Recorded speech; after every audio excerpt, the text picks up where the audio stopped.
Hello guys, कैसे हो आप सभी। मैं डॉक्टर एकता अग्रवाल शिक्षा स्फीयर के प्लेटफॉर्म में आप सभी का स्वागत करते हैं।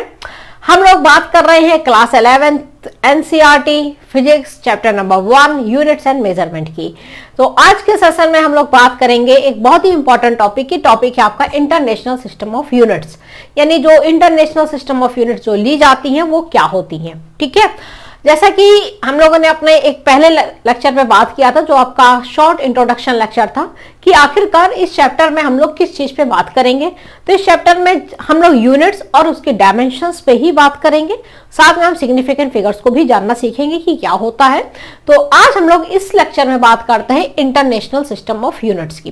तो इंटरनेशनल सिस्टम ऑफ यूनिट्स को समझने से पहले हम ये समझाना चाहते हैं आपको कि आखिरकार यूनिट होती किसकी है। एकदम डिटेल में डीप में बात करेंगे यहाँ पर हम लोग। ठीक है, तो सबसे पहले यूनिट्स होती किसकी हैं, कौन सी क्वांटिटीज होती हैं जिनकी यूनिट्स होती हैं। तो बहुत सारी, क्योंकि मैंने आपको फर्स्ट इंट्रोडक्शन जो आपका लेसन वीडियो था, सेशन था, उसमें मैंने आपको बताया था हम यहाँ पे बात करते हैं फिजिकल वर्ल्ड की। ये क्या है, हमारे आसपास कैसा वर्ल्ड है, फिजिकल वर्ल्ड है, हम लोगों के द्वारा बनाया गया वर्ल्ड है, मतलब नेचर भी है और साथ में हमारे द्वारा बनाया गया भी वर्ल्ड है, जिसको हम लोग फिजिकल वर्ल्ड बोलते हैं। तो फिजिकल वर्ल्ड में बहुत सारी फिजिकल क्वांटिटीज होती है, जैसे कि मान लीजिए if you want to measure the length of this pen we can measure it, if you want to weigh the pen we can weigh it, है ना। अगर मुझे बताना है कि मेरी घड़ी में कितना बचा है वी कैन मेजर इट, हम बता सकते हैं with the help of this watch कि घड़ी में भी कितना बचा है।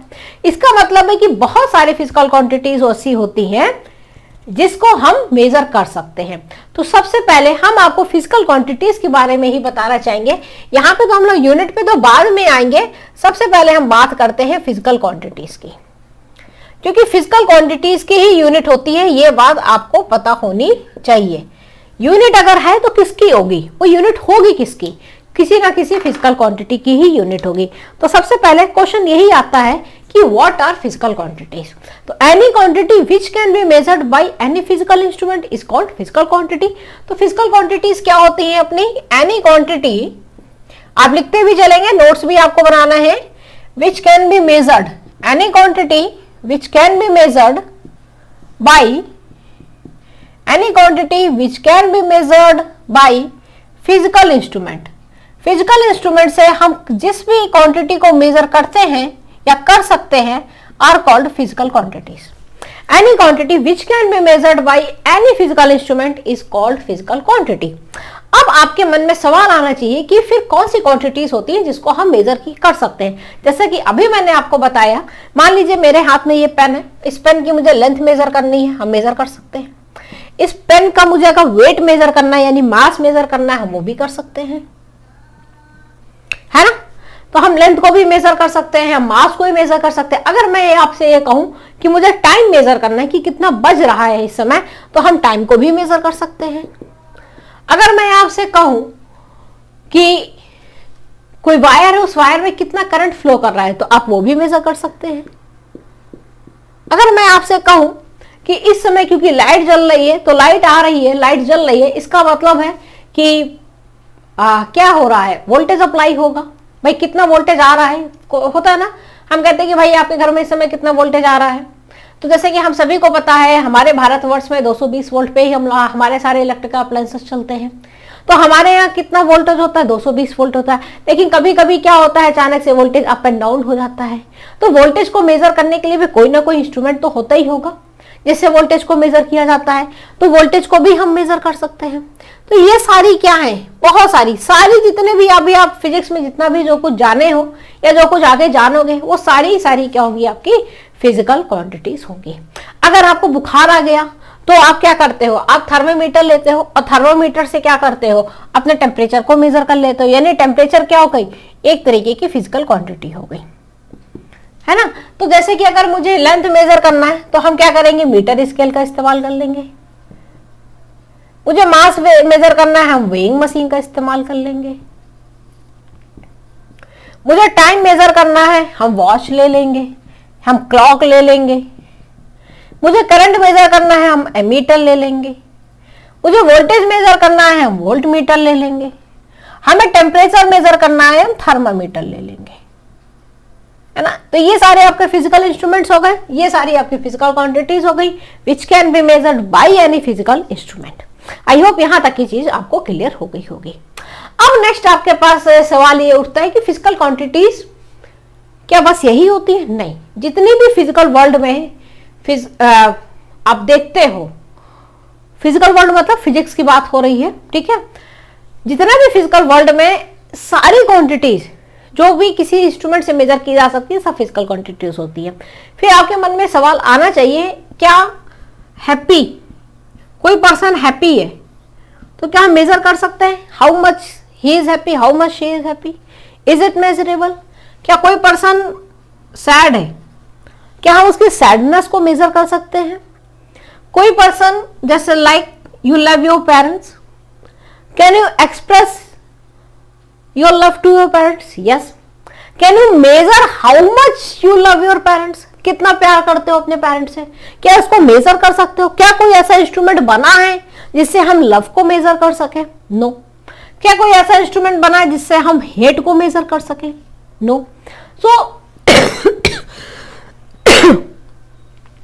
these are also called quantities, ये भी क्वांटिटीज है, लेकिन क्या ये मेजरेबल है? नहीं, नॉट मेजरेबल, ये नॉट मेजरेबल, ये क्वांटिटीज मेजरेबल नहीं है। अगर ये क्वांटिटीज मेजरेबल नहीं है so these are not called physical quantities, ये फिजिकल क्वांटिटीज में नहीं आएंगी। फिजिकल क्वांटिटीज में सिर्फ वही क्वांटिटीज आती हैं जो कि मेजरेबल होती हैं bye any physical instrument. I hope यहां तक की बात पूरी क्लियर हो गई होगी, ठीक है। अब हम लोग आगे चलते हैं क्लासिफिकेशन ऑफ फिजिकल क्वांटिटीज, कि फिजिकल क्वांटिटीज का क्लासिफिकेशन किस तरीके से किया जाता है। तो ये बात तो यहां क्लियर हो गई। अब बात करते हैं क्लासिफिकेशन ऑफ फिजिकल क्वांटिटीज की। हम लोग अगर हम बात करें यहाँ पे क्लासिफिकेशन ऑफ फिजिकल क्वांटिटीज, तो फिजिकल क्वांटिटीज दो तरीके से क्लासिफाई की जाती हैं। क्लासिफिकेशन ऑफ फिजिकल क्वांटिटीज दो तरीके से क्लासिफाई की जाती हैं। कौन कौन से तरीके से फिजिकल क्वांटिटीज को हम क्लासिफाई कर सकते हैं? Based on their directional properties. पहली बात है कि डायरेक्शनल प्रॉपर्टीज के बेसिस पर हम उसको क्लासिफाई कर सकते हैं। तो पहला क्लासिफिकेशन होता है based on their directional properties. Based on their directional properties, उनके डायरेक्शनल प्रॉपर्टीज के बेसिस पर हम उसे क्लासिफाई कर सकते हैं। डायरेक्शनल प्रॉपर्टीज के बेसिस पर हम उसे क्लासिफाई कर सकते हैं, ठीक है। अब डायरेक्शनल प्रॉपर्टीज क्या होती है? मतलब डायरेक्शन, यानी हमारी फिजिकल क्वांटिटी डायरेक्शन को शो करेगी कि नहीं करेगी। डायरेक्शन को शो करेगी तो वो एक तरीके में आएंगी, वो एक कैटेगरी में सारी आ जाएंगी। जो डायरेक्शन को शो नहीं करेंगी वो दूसरी कैटेगरी में आ जाती हैं, ठीक है।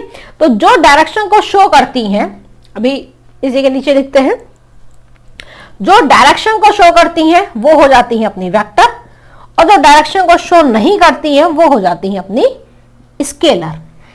भाई मैग्नीट्यूड तो होगा ही होगा कि कितना, हाउ मच तो हर जगह होगा। अब वो तो दोनों ही प्रकार की फिजिकल क्वांटिटीज आपको शो करेंगी, चाहे वो वेक्टर में कैटेगराइज हो जाए चाहे वो स्केलर में कैटेगराइज हो जाए। तो अगर वेक्टर है तो मैग्नीट्यूड तो शो करेगी ही करेगी, साथ में डायरेक्शन भी पता चल जाएगा, साथ में डायरेक्शन भी पता चल जाएगा। लेकिन अगर आपकी फिजिकल क्वांटिटी स्केलर कैटेगरी में जा रही है तो वो मैग्नीट्यूड तो शो करेगी, मैग्नीट्यूड को तो शो करेगी, ये तो कंफर्म है, मैग्नीट्यूड तो बताएगी। डायरेक्शन वो बता भी सकती है और नहीं भी बता सकती है, डायरेक्शन में भी। अब मे बी में तो बड़ा कंफ्यूजन हो जाएगा आपके मन में कि मे बी क्यों लिखा हुआ आखिरकार। तो पहले तो थोड़े से एग्जांपल बात कर लेते हैं। जैसे कि यहां पर एग्जांपल अगर आप कहें, displacement is a vector quantity, velocity is a vector quantity. Displacement मतलब जैसे कि हमें यहां से दिल्ली जाना है, तो यहां से दिल्ली तक का डिस्टेंस हमने क्या दिया, 500 किलोमीटर, और हमने बता दिया कि भाई दिल्ली नॉर्थ में है, तो साथ में हमने डायरेक्शन भी बता दी। अगर हम डायरेक्शन नहीं बताएंगे, सिर्फ डिस्टेंस बताएंगे यहां से वहां तक की डिस्टेंस, तो वो इसमें आ जाएगा, तो वो स्केलर में आ जाएगा आपका। अगर मुझे स्पीड को डायरेक्शन के साथ में बताना है तो वो वेलोसिटी कहलाएगी, और स्पीड सिर्फ मैग्नीट्यूड के साथ में होगी तो वो स्केलर में आ जाएगी, है ना। तो इस तरीके से हम डिफरेंशिएट कर देते हैं स्केलर और वेक्टर में स्केलर मीन्स मैग्नीट्यूड, डायरेक्शन में भी, डायरेक्शन में भी पे अभी थोड़ा सा रुकिए, बताते हैं क्यों। और वेक्टर की बात करें तो उसमें मैग्नीट्यूड और डायरेक्शन दोनों ही होंगे, उसमें इफ एंड बट की कोई गुंजाइश ही नहीं होती है। स्केलर में जैसे कि आपका मास, मास कोई डायरेक्शन तो बताता नहीं है कि बॉडी का मास कितना, हमने कहा 55 kg है, तो ये तो बताएगा नहीं कि इस तरफ बॉडी का मास ज्यादा है, इस तरफ बॉडी का मास कम है, ऐसा तो कुछ होगा नहीं। बॉडी का मास जो है वो तो फिक्स ही रहेगा, चाहे आप उसको ऐसे तो कहेंगे नहीं कि भाई नॉर्थ में बॉडी का मास ज्यादा फैला हुआ है और साउथ में बॉडी का मास कम फैला हुआ है, ऐसा तो होना नहीं है। तो डायरेक्शन हो गया, स्पीड हो गया, मास हो गया, टाइम भी ले लीजिए आप। एक बहुत ही इंपॉर्टेंट फिजिकल क्वांटिटी होती है जिसका नाम होता है करंट। करंट ऐसी फिजिकल क्वांटिटी होती है जो कि स्केलर होती है लेकिन वो डायरेक्शन भी बताती है, इसलिए मैंने यहां पे लिख दिया था डायरेक्शन में भी, डायरेक्शन हो सकता है। यानी करंट एक ऐसी स्केलर क्वांटिटी होगी जो कि आपको डायरेक्शन भी बताएगी, इट ऑल्सो गिव्स डायरेक्शन। लेकिन जब डायरेक्शन बता रही है तो फिर इसको स्केलर में क्यों रखा गया है, वेक्टर में क्यों नहीं रखा गया, क्या रीजन है आखिरकार भाई करंट को वेक्टर में ना रखने का, करंट को वेक्टर में क्यों नहीं रखा गया, तो उसके पीछे का थोड़ा सा भी हम लोग पढ़ लेते हैं। बाकी जब हम इस चैप्टर पे पूरी अच्छी तरीके से चैप्टर 2 पे बात करेंगे तब हम स्केलर एंड वेक्टर को वहां डिटेल में पढ़ेंगे। अभी हम थोड़ा सा जान लेते हैं कि आखिरकार भाई करंट है डायरेक्शन होते हुए भी स्केलर में क्यों होता है। अच्छा, एक और इंपॉर्टेंट चीज है आपको पता होना चाहिए क्योंकि अब आप क्लास 11th में हैं कि वेक्टर हो चाहे स्केलर हो, ये दोनों ही क्या होते हैं, दोनों ही टेंसर्स होते हैं, दोनों ही क्या होते हैं, टेंसर होते हैं। टेंसर क्या होता है, टेंसर आपके एग्जाम में कभी कभार क्वेश्चन पूछ लिया जाता है कि व्हाट इज टेंसर। टेंसर क्या होता है, टेंसर जो होता है वो यही होते हैं, है ना। टेंसर के बारे में भी थोड़ा सा जान लो, टेंसर क्या होता है, ये बोथ आर टेंसर्स। आप चाहे स्केलर की बात करें चाहे वेक्टर की बात करें, दोनों ही टेंसर के अंदर आते हैं, मतलब टेंसर एक इनके ऊपर होता है। टेंसर के अंदर दो कैटेगरी होती है, जो वेक्टर होता है ये रैंक 1 का टेंसर होता है और जो स्केलर होता है आपका वो रैंक 0 का टेंसर होता है ना। ये रैंक 1 टेंसर कहलाएगा और जो आपका स्केलर होगा ये रैंक 0 का टेंसर कहलाएगा। यानी टेंसर के अंदर रैंक्स के अकॉर्डिंग चीजें बनती हैं। रैंक 0 का टेंसर अगर है तो हम कह सकते हैं कि उसके पास सिर्फ मैग्नीट्यूड होगा, और रैंक 1 का टेंसर होता है तो उसके पास मैग्नीट्यूड और डायरेक्शन दोनों ही होते हैं। आपने एक वर्ड सुना होगा moment of inertia. Moment of inertia जो होता है ये फिजिकल क्वांटिटी होती है, इसका फॉर्मूला होता है I = सिग्मा mr²। एक आपने वर्ड सुना होगा मोमेंट ऑफ इनर्शिया, इसका फॉर्मूला भी हम लोग आगे पढ़ेंगे, सिग्मा mr²। ये जो मोमेंट ऑफ इनर्शिया होता है आपका, ये रैंक 2 का टेंसर होता है, रैंक 2 का टेंसर होता है, रैंक 2 टेंसर होता है। थोड़ी सी डिटेल देना चाह रहे थे, मैंने आपको यहाँ पर बता दी है। ये रैंक 2 का टेंसर होता है। बाकी अब थोड़ा सा इस पे जरा चर्चा कर लेते हैं कि आखिर का करंट जो है वो डायरेक्शन होते हुए भी स्केलर क्वांटिटी में क्यों आता है। ठीक है, तो इस पे जरा बात करते हैं।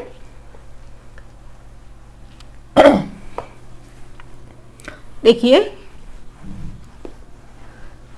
इसी के नीचे आप लिखेंगे, हमारे पास जगह नहीं थी इसलिए हम ऊपर करके लिख रहे हैं, आपके पास जगह होगी, है ना, आपके पास तो कॉपी है तो आप इसी के नीचे इसको नोट करेंगे। अब जरा ध्यान दीजिएगा कि जो भी स्केलर क्वांटिटीज होती हैं उसमें एडिशन हो या सब्ट्रैक्शन हो वो डायरेक्ट होता है। जैसे कि अगर मैंने आपसे कहा कि आप बताइए मुझे 5 में 2 जोड़ेंगे तो कितना आएगा, आप कहोगे 7 आएगा। मैं कहूंगी 5 में 2 घटाया तो कितना बचा, आपने कहा 3 बचा। इसका मतलब है कि आपने डायरेक्ट एडिशन और डायरेक्ट सब्ट्रैक्शन किया है।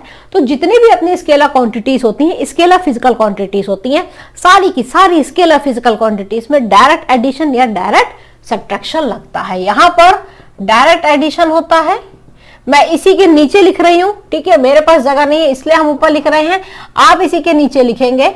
यहां पर डायरेक्ट एडिशन होगा या डायरेक्ट सब्ट्रैक्शन होगा, डायरेक्ट एडिशन होगा या डायरेक्ट सब्ट्रैक्शन होगा। लेकिन अगर यही बात अगर हम वेक्टर के लिए करते हैं तो वेक्टर में इस तरीके से नहीं होता है, वेक्टर में नहीं होता है, वेक्टर में ऐसे डायरेक्ट एडिशन डायरेक्ट सब्ट्रैक्शन नहीं होता है। तो अब जरा करंट पे आ जाइए, करंट पे आ जाइए। करंट जो होता है वो वेक्टर का एक बड़ा ही इंपॉर्टेंट लॉ होता है, उसको फॉलो नहीं करता है, इसलिए करंट को मार के स्केलर में भेज दिया जाता है। कौन सा लॉ होता है जो वेक्टर में फॉलो होना चाहिए, मतलब अगर कोई भी फिजिकल क्वांटिटी अगर वेक्टर के अंतर्गत आ रही है, वेक्टर के अंदर आ रही है, यानी वो वेक्टर है, यानी वो डायरेक्शन मैग्नीट्यूड दोनों चीजें शो कर रही है, तो वो एक प्रॉपर्टी को फॉलो करनी चाहिए। वो प्रॉपर्टी क्या होती है? वो होती है आपकी vector addition law. Vector addition law मतलब वेक्टर जो होते हैं वो ऐसे सिंपली ऐड नहीं होते हैं। आपने कहा कि 5 ये 5 नॉर्थ डायरेक्शन है और 10 में वेस्ट डायरेक्शन है, दोनों को ऐड कर दो तो 15 हो गया। नहीं, वेक्टर ऐसे ऐड नहीं होंगे। तो वेक्टर को ऐड करने का एक मेथड होता है। तो करंट जो होता है वो उस मेथड को फॉलो नहीं कर पाता, इसलिए उसको मार के स्केलर में भेज दिया जाता है। ठीक है, तो पहले तो ये समझ लो कि वेक्टर के लिए वेक्टर एडिशन लॉ होता क्या है। जब ये समझ लोगे तब तुम्हें क्लियर हो जाएगा कि करंट इस लॉ को फॉलो नहीं करता है, इसलिए करंट जो होता है वो स्केलर में आता है। ठीक है, तो वेक्टर एडिशन लॉ क्या होता है इसको जरा देखो। जितने भी अपने पास वेक्टर क्वांटिटीज होती हैं, सारी की सारी वेक्टर क्वांटिटीज वेक्टर लॉ को फॉलो करती हैं, वेक्टर लॉस को फॉलो करती हैं, वेक्टर एडिशन लॉ को फॉलो करती हैं। वेक्टर एडिशन लॉ क्या होता है कि addition is based on theta between vectors. अभी तुम्हें शायद नहीं क्लियर होगा क्या होता है vector addition law. Addition is based on angle theta between vectors. Vectors के बीच में एक एंगल बनता है थीटा। ठीक है, इस थीटा पे बेस्ड होता है वेक्टर एडिशन लॉ। तो वेक्टर एडिशन लॉ में आपको सिंपल सा बता देते हैं वेक्टर एडिशन लॉ क्या होता है। मान लीजिए कि कोई एक वेक्टर ये है आपके पास में, एक वेक्टर आपके पास में ये है। ये दोनों वेक्टर्स कितने डिग्री का एंगल बना रहे हैं? हमने कहा थीटा डिग्री का एंगल बना रहे हैं। तो इसका जो रिजल्टेंट होगा वो ये हो गया आपका। तो ये हम लोग आगे पढ़ेंगे। तो ये जो रिजल्टेंट होता है, इस रिजल्टेंट को तो अगर हम ऐसे लिखें वेक्टर के फॉर्म में तो ये ऐसे ही लिखा जाएगा, लेकिन अगर हम इसके मैग्नीट्यूड की बात करते हैं तो इसका मैग्नीट्यूड आता है a square plus B square plus का 2ab cos थीटा। ठीक है, ये होता है इसका फॉर्मूला। यानी जब भी वेक्टर्स को ऐड करते हैं तो सिंपल आप देख रहे हैं ऐसे ऐड नहीं कर सकते थे। मतलब जैसे कि हम स्केलर में ऐड करते हैं, वेक्टर करने के लिए हमें क्या चीज की जरूरत पड़ती है? वो दोनों वेक्टर्स के बीच में कितने डिग्री का एंगल बन रहा है, इस चीज की इंपॉर्टेंस यहाँ पर होती है कि ये एंगल कितना बनेगा दोनों वेक्टर्स के बीच में। ये एंगल काफी इंपॉर्टेंट होता है। ठीक है, तो इसका जो रिजल्टेंट मैग्नीट्यूड होता है वो root of a square plus B square plus 2ab cos theta होता है। और स्केलर्स जो होते हैं वो उसमें थीटा का कोई रोल ही नहीं होता है। मान लीजिए कि एक वेक्टर इधर जा रहा है, दूसरा वेक्टर इधर जा रहा है, तो दोनों वेक्टर्स के बीच में, मतलब ये क्या, ये एक फिजिकल क्वांटिटी है, ये एक दूसरी फिजिकल क्वांटिटी है। ठीक है, दूसरी नहीं, मतलब सेम फिजिकल क्वांटिटी का दूसरा मैग्नीट्यूड है। ऐसा नहीं होगा कि आप लेंथ को मास में जोड़ दो, आप कहो ये लेंथ है और ये वेलोसिटी है। भाई मास तो है ही नहीं तुम्हारा, स्केलर। मास तो वेक्टर है, मास तो वेक्टर नहीं है, मास तो स्केलर है। आप कहो कि ये डिस्प्लेसमेंट और ये वेलोसिटी हम दोनों को जोड़ सके, नहीं। ये डिस्प्लेसमेंट है तो ये भी डिस्प्लेसमेंट ही होगा। ध्यान रखना, मीटर मीटर में जुड़ता है ना। वो चीज यहां पर भी लागू होगी, वो चीज यहां पे भी लागू होगी। डिस्टेंस है तो मीटर मीटर में जुड़ेगा, मास मास में जुड़ेगा, किलोग्राम किलोग्राम में जुड़ेगा। मीटर को किलोग्राम में नहीं ऐड कर सकते हो।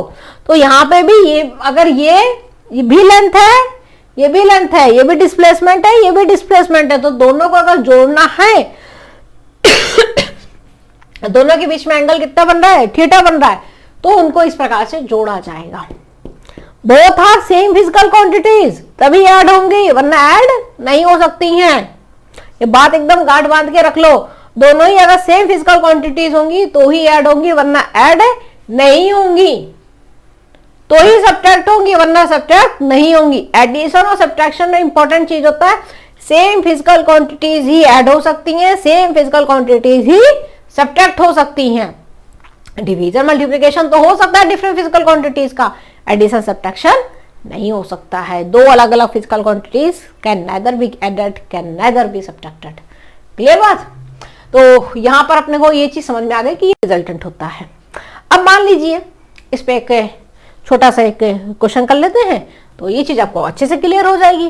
भाई हमारा जो होता है तरीका वो यही होता है कि एक छोटा सा क्वेश्चन कर लो, है ना। एक छोटा सा क्वेश्चन कर लेते हैं तो ये चीज क्लियर हो जाएगी। ये बात वेक्टर पे हो रही है, ये सब कुछ वेक्टर पे ही चल रहा है। इधर साइड को स्केलर चलेगा, इधर वेक्टर चलेगा। देखिए मान लीजिए कि हमारे पास ये एक सरफेस था, इस सरफेस पे एक ये ब्लॉक रखा हुआ है, दिख रहा है, क्लियरली विजिबल है। इस सरफेस पे एक ब्लॉक रखा हुआ है, ठीक है। इस ब्लॉक पे जो है, ध्यान दीजिएगा, इस ब्लॉक पर एक इधर फोर्स लग रहा है 10 न्यूटन का, एक इधर फोर्स लग रहा है 10 न्यूटन का। एक तो ये केस है, केस नंबर ए।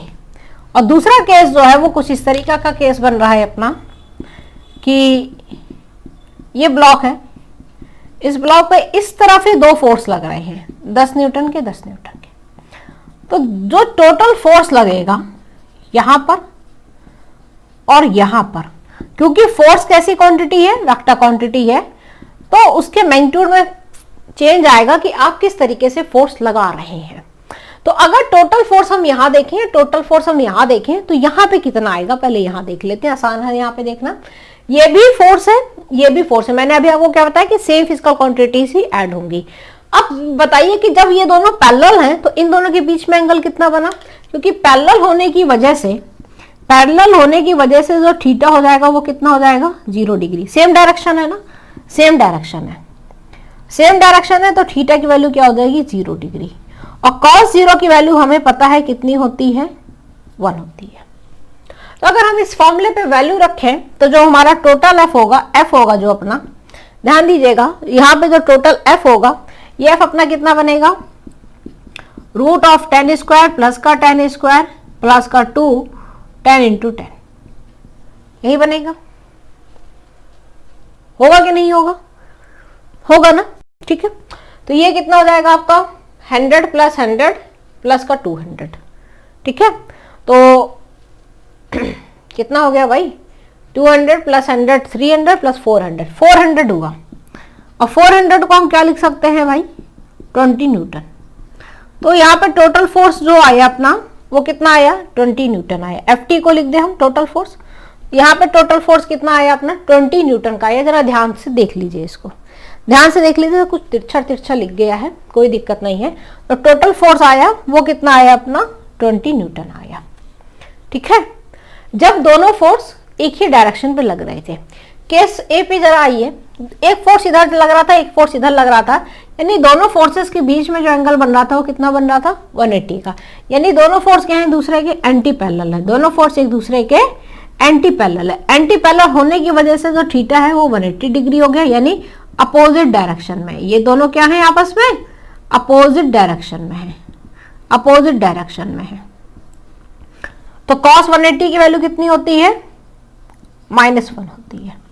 अब इन दोनों को अगर हम ऐड करें तो कितना बनेगा भाई, जो f टोटल की वैल्यू होगी, यहां पे भी f टोटल ही लिख लीजिए, कितनी बनेगी, ये तो हो जाएगा, फॉर्मूले पे चाहिए, a स्क्वायर मतलब 10 स्क्वायर प्लस का 10 स्क्वायर माइनस का 2 10 इंटू 10, और cos 180 की वैल्यू क्या है भाई, माइनस का 1। यहां माइनस नहीं, यहां तो प्लस रहेगा, प्लस है ना फॉर्मूले में। अब यहां देखिए 100 प्लस 100 200, और 200 में से 200 माइनस हो गया तो ये हो गया 0 न्यूटन।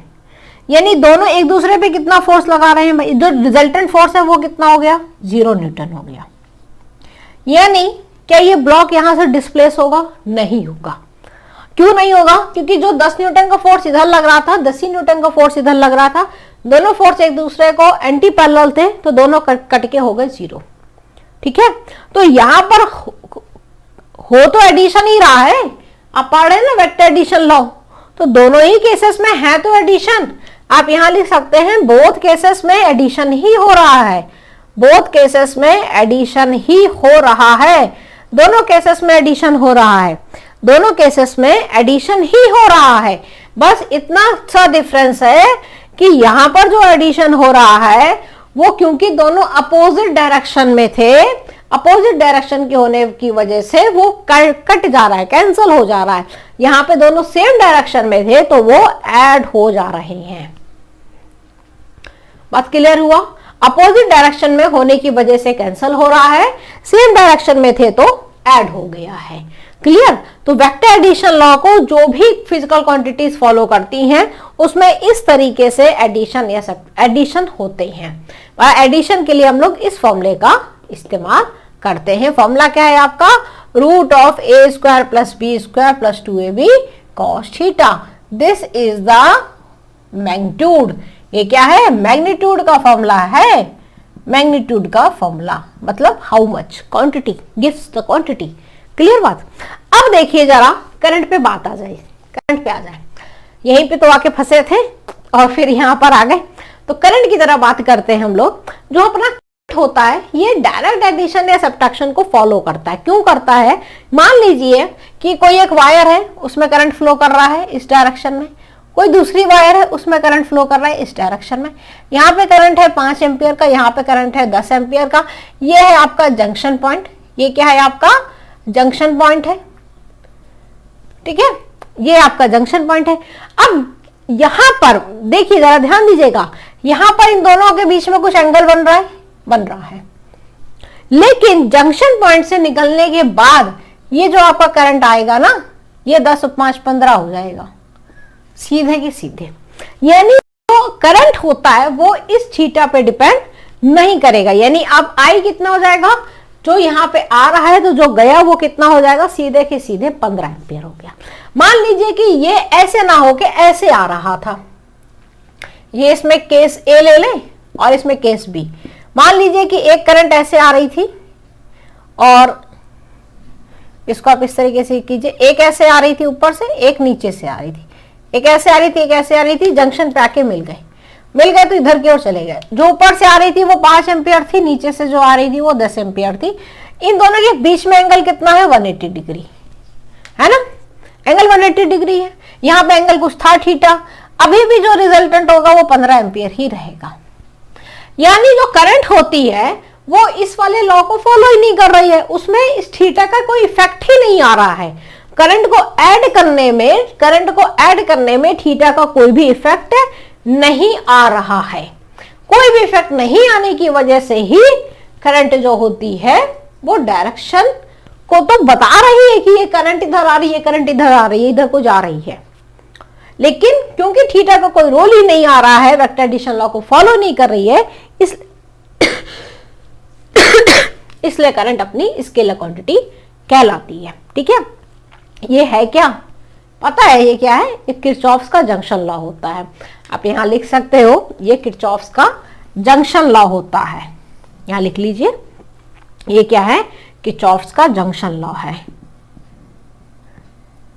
Kirchhoff's junction law. आप आगे पढ़ोगे इसको इंटर में, क्या किरचॉफ्स का जंक्शन लॉ कहता है। वैसे आपको पता भी होना चाहिए कि incoming current is equal to outgoing current. ये किरचॉफ्स का जंक्शन लॉ होता है, incoming current is equal to outgoing current. ठीक है, जितनी करंट आएगी उतनी ही करंट वापस जाएगी, बीच में कोई भी करंट रुकती नहीं है। Incoming current is equal to outgoing current, this is called the Kirchhoff's junction law. ठीक है, ये बात आपको अच्छी तरीके से समझ में आ गई होगी कि based on their directional properties किस तरीके से हम फिजिकल क्वांटिटीज को डिफरेंशिएट कर सकते हैं।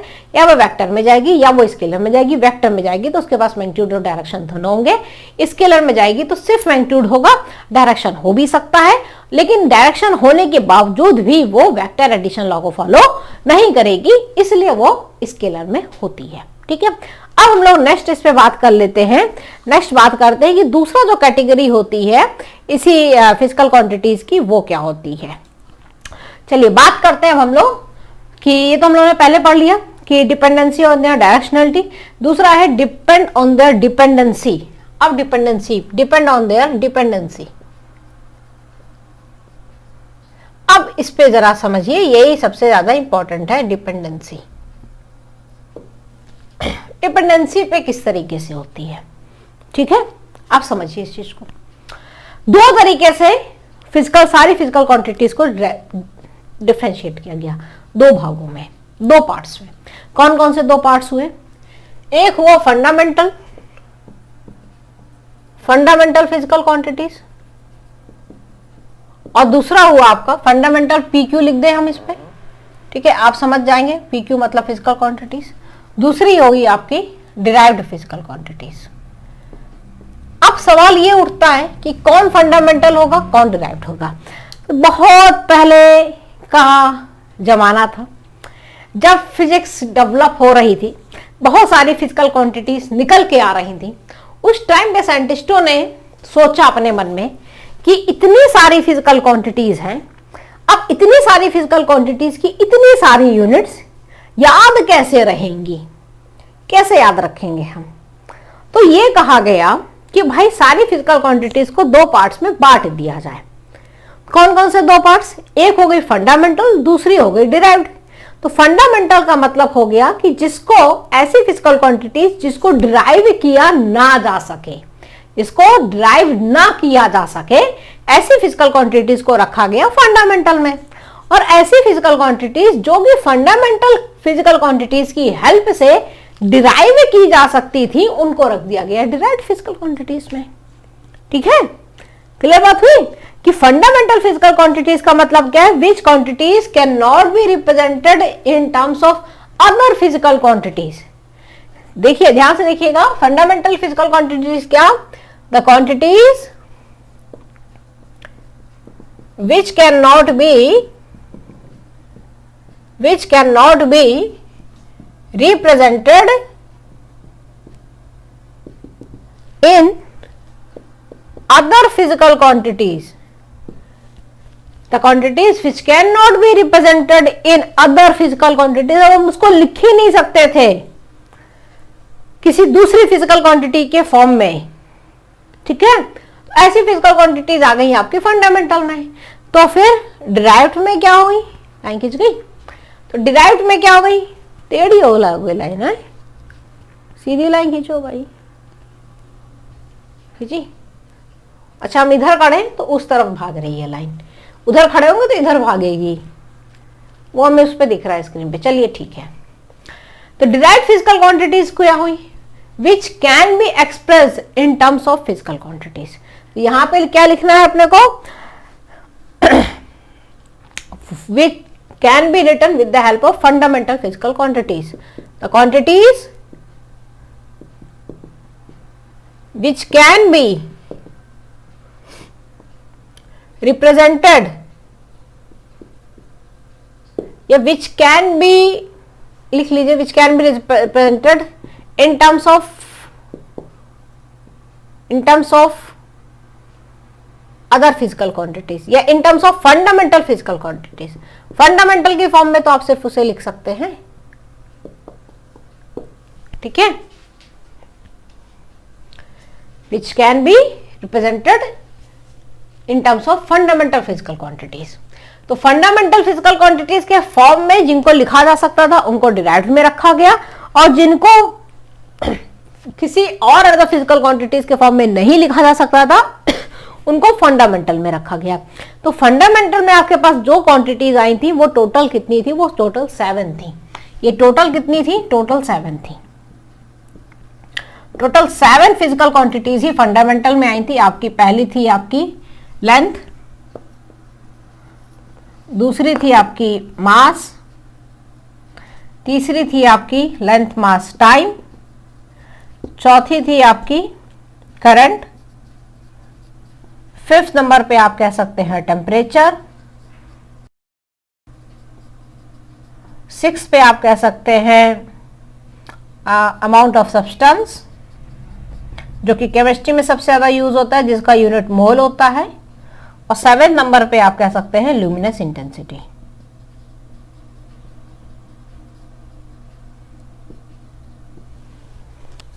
ठीक, तो ये 7 फिजिकल क्वांटिटीज थी जो कि यहां पर आई आपकी।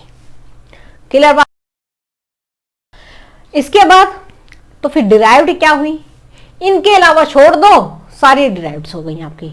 इनके अलावा छोड़ दो तो सारी की सारी क्या हो गई?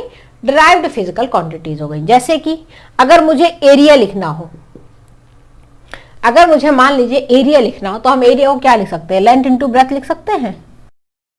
Length into breadth. और ब्रेथ क्या है?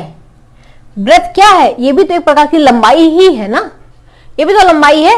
बस ये बदल देते हैं। अगर मैंने कहा कि ये आपका, तो आप इसको लेंथ बोल दोगे, इसको ब्रेथ बोल दोगे। लेकिन ये है क्या, ये भी तो लेंथ ही है, ऐसा तो है नहीं कि ये कुछ और ही है। तो आप इसको क्या लिख सकते हो, लेंथ इंटू लेंथ। तो ये क्या बना, लेंथ का स्क्वायर हो गया। तो एरिया क्या होता है, लेंथ का स्क्वायर होता है। ठीक, मान लीजिए आपको वॉल्यूम लिखना हो, अब वॉल्यूम को क्या लिखोगे, length into breadth into height, यही तो लिखोगे भाई। ब्रेथ और हाइट क्या है, ये भी तो लेंथ ही है। तो वॉल्यूम क्या बन जाता है आपका, लेंथ का क्यूब बन जाता है। मान लीजिए मैंने आपसे कहा आप मुझे वेलोसिटी लिखिए, स्पीड लिखिए। चलिए अभी तो स्पीड की बात कर लेते हैं। आप क्या लिखोगे, स्पीड क्या है, डिस्टेंस अपॉन टाइम है। डिस्टेंस क्या है, एक्चुअली में लेंथ है ना, और टाइम तो टाइम ही है फंडामेंटल के फॉर्म में, लेंथ और टाइम। मैंने आपसे कहा मुझे एक्सीलरेशन लिख के दिखाइए। एक्सीलरेशन क्या होता है, स्पीड अपॉन टाइम, और स्पीड क्या है, लेंथ अपॉन टाइम है। तो ये क्या हो जाएगा, लेंथ अपॉन टाइम का। तो ये सारी जितनी भी डिराइव्ड फिजिकल क्वांटिटीज थी, सारी की सारी derived physical quantity fundamental physical quantities के फॉर्म में लिखी जा सकती थी। तो जितनी फिजिकल क्वांटिटीज जो कि फंडामेंटल फिजिकल क्वांटिटीज के फॉर्म में लिखी जा सकती थी, उन सबको कहां लाके रख दिया गया, डिराइव्ड में। और जो कि नहीं लिखी जा सकती थी, जो खुद में ही अनोखी थी, अनोखी फिजिकल क्वांटिटीज थी, वो सारी कहां गई आपकी, फंडामेंटल फिजिकल क्वांटिटीज में। यहां तक का बात क्लियर हुआ। अब नेक्स्ट जो आपका टॉपिक आ जाता है, इंपॉर्टेंट आता है कि आखिरकार इन फिजिकल क्वांटिटीज की जरूरत क्यों पड़ी हमें, भाई इन फिजिकल क्वांटिटीज की यूनिट की जरूरत क्यों पड़ी। ठीक है, तो यूनिट की आखिरकार जरूरत क्यों पड़ी, उसके बारे में थोड़ा सा यहां पर देख लेते हैं। तो ये चीज तो हम लोगों ने देख ली कि दो तरीके से फिजिकल क्वांटिटीज को डिफरेंशिएट किया गया, एक फंडामेंटल में और एक डिराइव्ड में। अब नेक्स्ट अपने पास टॉपिक जो उठ के आता है कि ठीक है भाई, फिजिकल क्वांटिटीज पता चल गई कि कुछ फंडामेंटल थी, कुछ डिराइव्ड थी। इन फिजिकल क्वांटिटीज की क्या थी, यूनिट्स थी। तो आखिरकार हमें यूनिट्स की क्यों जरूरत पड़ी, या हम ये कहें कि अगर हमें इन दो फिजिकल क्वांटिटीज को मेजर करना था तो क्या मेजर नहीं कर सकते थे, कर सकते थे। लेकिन कैसे हम इन दो फिजिकल क्वांटिटीज को डिफरेंट कर पाते। तो नेक्स्ट क्वेश्चन अपना ये उठता है कि यूनिट्स की जरूरत क्यों पड़ी, या फिर हम ये कह दें कि if we want to differentiate between two physical quantities, how should we differentiate, how should we differentiate, हम कैसे कोई भी दो फिजिकल क्वांटिटीज को डिफरेंशिएट कर सकते हैं। ठीक है, हम कैसे दो फिजिकल क्वांटिटीज को डिफरेंशिएट कर सकते हैं। तो नेक्स्ट क्वेश्चन में आप लिख सकते हो कि how we can differentiate between two physical quantities. दो फिजिकल क्वांटिटीज को आप कैसे डिफरेंशिएट कर सकते हो, आप डिफरेंशिएट कर सकते हो with the help of units. आप डिफरेंशिएट कर सकते हो with the help of units. Units की मदद से हम कोई भी दो फिजिकल क्वांटिटीज को डिफरेंशिएट कर सकते हैं, इसलिए यूनिट्स की जरूरत पड़ी। जैसे कि मान लीजिए कि ये आप है, ये आपका घर है, ये आपका घर है, ये आपका स्कूल है। ठीक है, आपके घर से आपके स्कूल तक की जो डिस्टेंस है वो हमने कहा 10, बस 10 ही लिख दिया हमने। अब तो आपको जानते हैं आपकी वो लेंथ में लिखा जाएगा। ठीक है, और हमने कहा कि आपको आपके घर से स्कूल तक जाने में जो समय लगता है वो 5 लगता है। अब आप कहेंगे कि मान लीजिए कि हमने यहां पर ये नहीं बताया कि ये 10 क्या है और 5 क्या है। ठीक है, हमने सिंपल से लिख दिया कि एक वैल्यू मेजर करने पे 10 आ रही थी, दूसरी वैल्यू मेजर करने पे 5 आ रही थी। अब आप कैसे सोच पाओगे कि क्या 10 था और क्या 5 था, क्या 10 आ रहा था और क्या 5 आ रहा था। हमने सिंपल से कह दिया कि भाई आपका जो घर है और घर से स्कूल तक का हमने नापा तो वो 10 आ रहा था, दूरी नापी तो 10 आ रही थी, और समय नापा तो 5 आ रहा था। ठीक है, और हमने आपको लिख दिया कि एक जगह 10 एक जगह 5। अब आप कैसे डिफरेंशिएट करोगे कि ये ऐसे आपको लिखा हुआ तो आप कैसे डिफरेंशिएट कर पाओगे? तो भाई इसके आगे इसकी यूनिट लिखी होती तो हम डिफरेंशिएट कर लेते हैं। मान लीजिए कि यहाँ लिखा होता मीटर तो हम समझ जाते हैं कि ये डिस्टेंस की बात हो रही है, और यहाँ अगर लिखा होता मिनट तो हम समझ जाते हैं कि ये टाइम की बात हो रही है ना। तो यानी अगर यहाँ मीटर लिख जाए, यहाँ मिनट लिख जाए तो हम समझ जाएंगे कि ये डिस्टेंस है और ये टाइम है। इसका मतलब है कि हम with the help of unit कोई भी दो फिजिकल क्वांटिटीज डिस्टेंस और टाइम को डिफरेंशिएट कर दिया हमने। तो with the help of unit we can differentiate between any two physical quantities. तो यूनिट्स की इंपॉर्टेंस क्या हुई? To differentiate between any two physical quantities we need units. So what is the use of unit? Next question आप लिख सकते हैं, what is the importance of unit?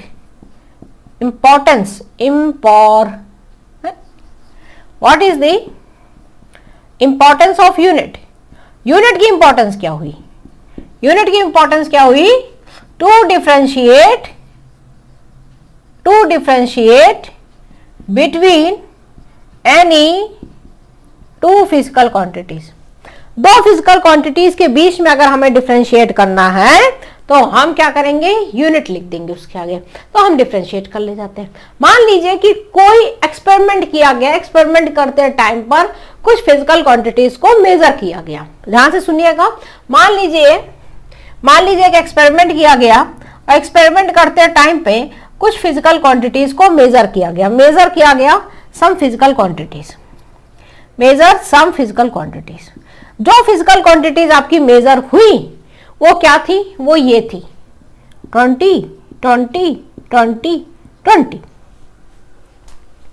ठीक, तो हमने कहा कि भाई ये जो मेजर हुई थी, ये हमने कहा कि ये वेट मेजर हुआ था। ये हमने क्या दिया कि भाई ये जो मेजर हुआ था ये आपका हुआ था, मान लीजिए हमने कहा ये हुआ था आपका वोल्ट मीटर की मदद से मेजरमेंट हुआ था, और ये हमने कहा कि ये एमीटर की मदद से मेजरमेंट हुआ था, और ये वेइंग मशीन की मदद से मेजरमेंट किया गया था, और ये मीटर स्केल की मदद से मेजरमेंट किया गया था।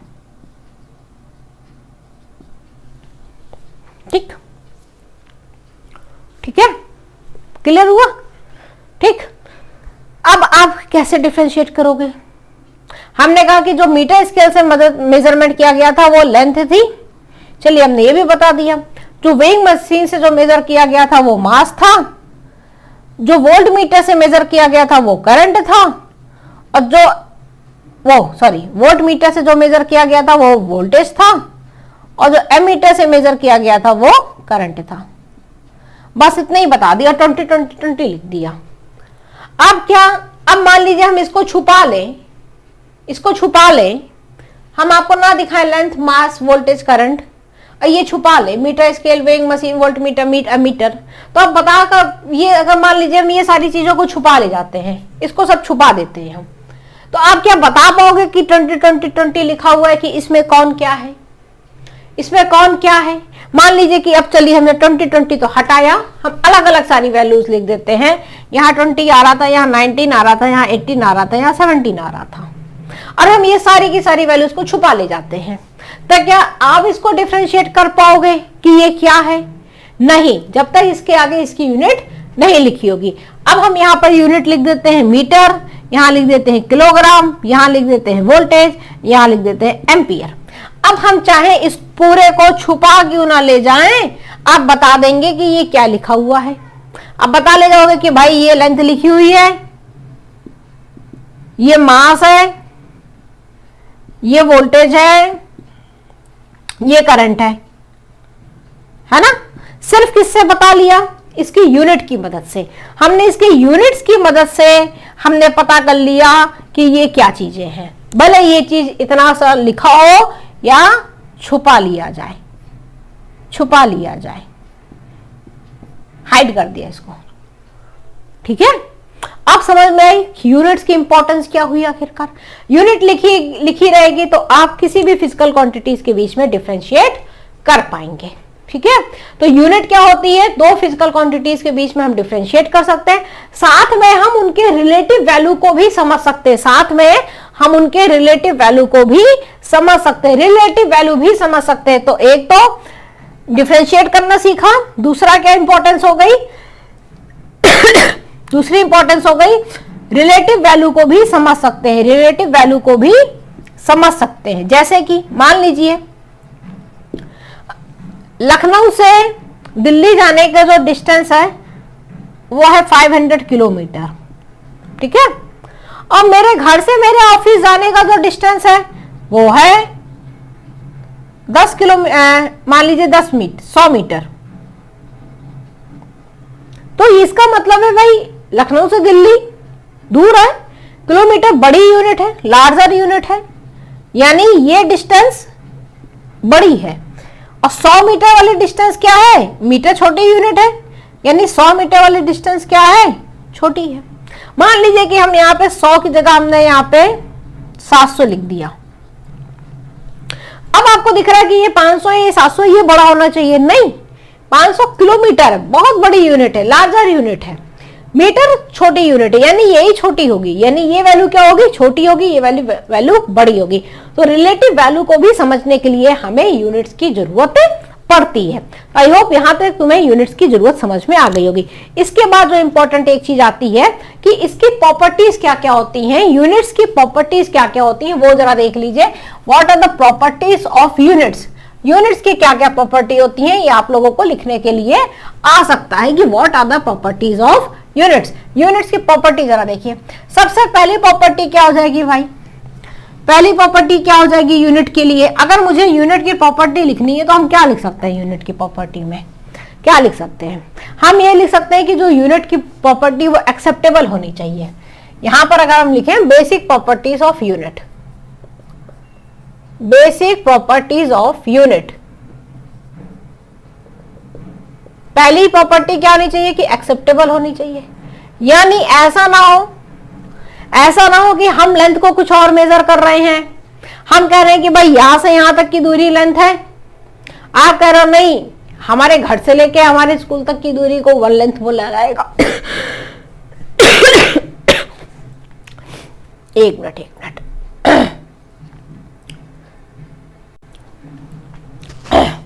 तो सबसे पहली चीज क्या है, एक्सेप्टेबल होनी चाहिए। मतलब अगर सभी लोग एक्सेप्ट कर लें कि यूनिट ऑफ लेंथ क्या होगी, मीटर होगी, है ना। ऐसा नहीं होना चाहिए कि हमने कहा कि हम तो यूनिट ऑफ लेंथ है किलोग्राम लेंगे, दूसरा लोग कह रहे नहीं हम तो यूनिट ऑफ लेंथ सेकंड लेंगे, कोई कह रहा हम तो यूनिट ऑफ लेंथ केल्विन लेंगे।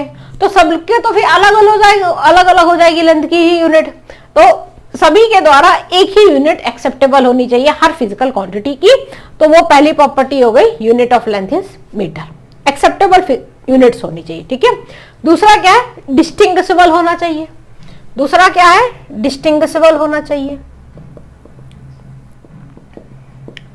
डिस्टिंग्विशेबल होना चाहिए। मतलब डिस्टिंग्विशेबल का मतलब क्या हुआ, मतलब कि दो फिजिकल क्वांटिटीज की यूनिट अलग अलग होनी चाहिए, दो फिजिकल क्वांटिटीज की यूनिट अलग अलग होनी चाहिए।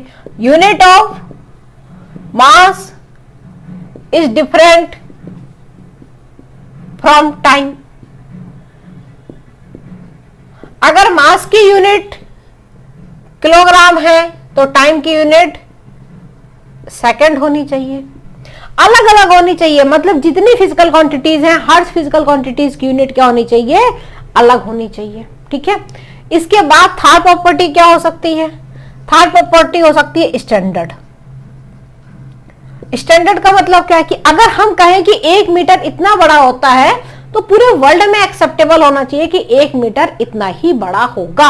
ऐसा नहीं होगा कि हमारा देश कहे कि नहीं 1 मीटर इतना बड़ा होता है, यूरोप वाले कहे नहीं कि हमारे लिए तो 1 मीटर जो होता है वो इतना बड़ा होता है, अमेरिका वाले कहे नहीं हमारे लिए तो 1 मीटर इतना बड़ा होता है। तो ऐसा नहीं होना चाहिए। 1 metre should be defined and should be acceptable by all the countries. ठीक है, तो 1 metre should be defined, 1 metre should be defined, define होना चाहिए कि 1 मीटर कितना होगा।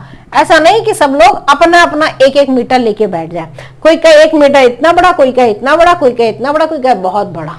ऐसा नहीं है, 1 मीटर डिफाइंड होना चाहिए। इसके बाद क्या है? इसके बाद है ट्रांसफरेबल। इसके बाद क्या है? ट्रांसफरेबल। ट्रांसफरेबल का मतलब क्या है? रिप्रोडक्शन भी कह सकते हैं ट्रांसफरेबल से आप, मतलब यूनिट का कन्वर्जन पॉसिबल हो, यूनिट का कन्वर्जन पॉसिबल हो, यानी conversion of unit, conversion of unit, conversion of unit should be मतलब अगर हम कहें कि 1 मीटर में, सॉरी 1 किलोमीटर में 1000 मीटर होगा, है ना, 1 किलोमीटर में 1000 मीटर होगा, यानी यूनिट्स क्या होनी चाहिए?